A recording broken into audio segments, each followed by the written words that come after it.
നമസ്കാരം. അപ്രതീക്ഷിത നീക്കത്തിലൂടെ റഷ്യയുടെ കപ്പൽ പിടിച്ചെടുത്ത് ഫിൻലൻഡിൽ കടലിനടിയിലൂടെയുള്ള കേബിളുകൾ മുറിഞ്ഞതിന് പിന്നിൽ ഈ റഷ്യൻ കപ്പലാണ് എന്ന സംശയത്തെ തുടർന്നാണ് ഫിൻലൻഡ് കപ്പൽ ഇപ്പോൾ കസ്റ്റഡിയിലെടുത്തിരിക്കുന്നത്.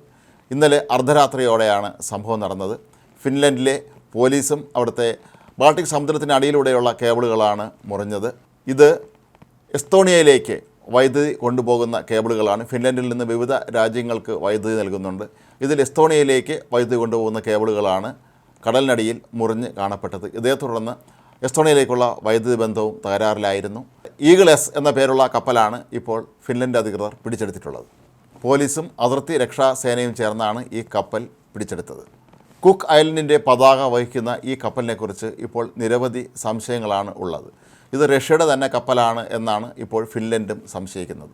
യുക്രൈനുമായുള്ള യുദ്ധത്തിൻ്റെ പേരിൽ റഷ്യയ്ക്ക് പല രാജ്യങ്ങളും ഉപരോധം ഏർപ്പെടുത്തിയ സാഹചര്യത്തിൽ റഷ്യയുടെ തന്നെ പല കപ്പലുകളും ഇത്തരത്തിലുള്ള പേര് മാറ്റി സർവീസ് നടത്തുന്നുണ്ടെന്നും എണ്ണ കടത്തുന്നതിനായി ഇവ ഉപയോഗിക്കുന്നുണ്ടെന്നുമൊക്കെ തന്നെ നേരത്തെ പല യൂറോപ്യൻ യൂണിയൻ രാജ്യങ്ങളും ആരോപണം ഉന്നയിച്ചിരുന്നു. നിലവിൽ പിടികൂടിയ ഈഗിൾ എസ് എന്ന ഈ കപ്പലും വളരെ കാലപ്പഴക്കം ചെന്നതാണ്. കഴിഞ്ഞ ജനുവരി മുതൽ ഈ കപ്പൽ സാങ്കേതിക തകരാറ് മൂലം പ്രവർത്തനം നിലച്ചിരിക്കുകയായിരുന്നു. പിന്നീട് സെപ്റ്റംബറിലാണ് വീണ്ടും യാത്ര പുനരാരംഭിച്ചിട്ടുള്ളത്. ഇത്തരത്തിൽ റഷ്യയുടെ കൈവശമുള്ള പല കപ്പലുകൾക്കും അതിൻ്റെ ഉടമസ്ഥന്മാരാരാണ് എന്നുള്ളതിനെക്കുറിച്ച് പോലും കൃത്യമായ വിവരങ്ങൾ ലഭ്യമായിരിക്കുകയില്ല. കൂടാതെ യൂറോപ്യൻ രാജ്യങ്ങൾ അനുശാസിക്കുന്ന തരത്തിലുള്ള ഇൻഷുറൻസ് ചട്ടങ്ങളും ഒന്നും തന്നെ ഈ കപ്പലുകൾക്ക് ബാധകവുമല്ല. പരിശോധന നടത്തിയാൽ പോലും അത്തരത്തിലുള്ള യാതൊരു രേഖകളും ഇവയിൽ നിന്ന് കണ്ടെത്താനും കഴിയുകയില്ല.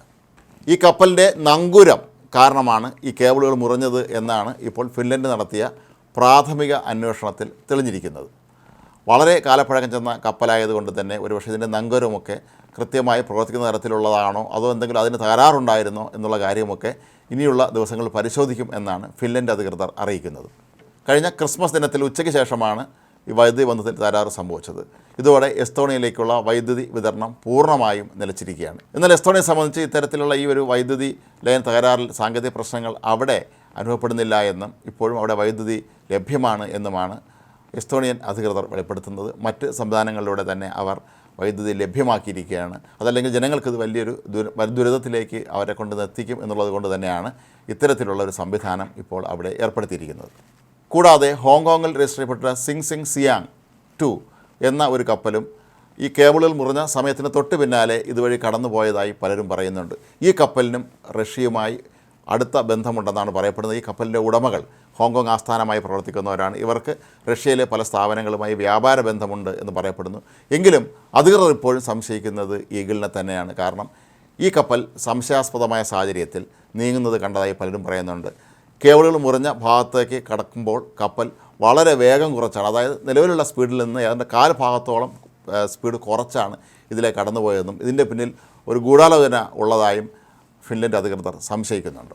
റഷ്യയും യുക്രൈനുമായുള്ള യുദ്ധം ആരംഭിച്ചതിന് ശേഷം പല രാജ്യങ്ങളും റഷ്യയ്ക്ക് ഉപരോധം ഏർപ്പെടുത്തിയത് റഷ്യയിൽ നിന്ന് യഥേഷ്ടം എണ്ണ പുറത്തേക്ക് കൊണ്ടുപോകുന്നതിന് അവർക്ക് ഒട്ടേറെ പ്രശ്നങ്ങൾ സൃഷ്ടിച്ചിരുന്നു. ഒരുപക്ഷേ ഇവ മറികടക്കുന്നതിനായിരിക്കാം ഇത്തരത്തിലുള്ള രീതികൾ ഇപ്പോൾ റഷ്യ പ്രയോഗിക്കുന്നതെന്നാണ് പൊതുവെ കരുതപ്പെടുന്നത്.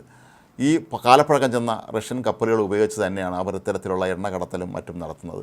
യൂറോപ്യൻ യൂണിയൻ രാജ്യങ്ങളിലെ പല പ്രമുഖരും റഷ്യയ്ക്ക് വിലക്കേർപ്പെടുത്തിയിട്ടുണ്ട്. അപ്പോൾ ഈ ഒരു സാഹചര്യത്തിൽ റഷ്യയുടെ പ്രധാന വരുമാന മാർഗ്ഗങ്ങളിലൊന്നായ എണ്ണ വിൽപ്പന കുറഞ്ഞാൽ അത് തങ്ങളുടെ സാമ്പത്തിക സ്ഥിതിയെ ബാധിക്കും എന്നുള്ളത് കൊണ്ട് തന്നെ ആയിരിക്കാം ഒരുപക്ഷെ ഇത്തരത്തിലുള്ള തട്ടിപ്പ് പരിപാടികൾ റഷ്യ നടത്തുന്നതെന്നാണ് പൊതുവെ കരുതപ്പെടുന്നത്. എങ്കിലും ഫിൻലൻഡിലെ കേബിളുകൾ മുറിഞ്ഞ സംഭവത്തിൽ കപ്പൽ കമ്പനിയും റഷ്യയും സമാധാനം പറയേണ്ടി വരും എന്നുള്ളത് ഉറപ്പാണ്.